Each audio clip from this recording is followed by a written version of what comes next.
Trouble at the Inn by Dinah Donahue. For many years now, whenever Christmas pageants are talked about in a certain little town in the Midwest, someone is sure to mention the name of Wallace Purling. Wally's performance in one annual production of the Nativity play has slipped into the realm of legend, but the old timers who were in the audience that night never tire of recalling exactly what happened. Wally was 9 that year and in the second grade, though he should have been in the fourth. Most people in town knew that he had difficulty in keeping up. He was big and clumsy, slow in movement and mind.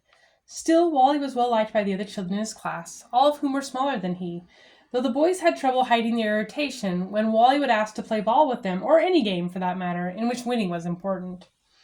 Most often they'd find a way to keep him out, but Wally would hang around anyway, not sulking, just hoping. He was always a helpful boy, a willing and smiling one, and the natural protector of the underdog. Sometimes, if the older boys chased the younger ones away, it would be Wally who would say, "Can't they stay? They're no bother." Wally fancied the idea of being a shepherd with a flute in the Christmas pageant that year, but the play's director, Miss Lambert, assigned him to a more important role. After all, she reasoned, the innkeeper did not have too many lines, and Wally's size would make his refusal of lodging to Joseph more forceful. And so it happened that the usual large partisan audience gathered for the town's yearly extravaganza of crooks and crushes, of beards, crowns, halos, and a whole stage full of squeaky voices. No one on stage or off was more caught up in the magic of the night than Wallace Purling. They said later that he stood in the wings and watched the performance with such fascination that from time to time Miss Lambert had to make sure he did not wander on stage before his cue. Then the time came when Joseph appeared, slowly, tenderly guiding Mary to the door of the inn. Joseph knocked hard on the wooden door, set into the painted backdrop. Wally the innkeeper was there waiting. "What do you want?" Wally said, swinging the door open with a brusque gesture. "We seek lodging." "Seek it elsewhere." Wally looked straight ahead, but spoke vigorously. "The inn is filled."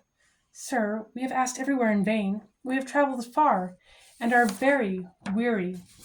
There's no room in this inn for you." Wally looked properly stern.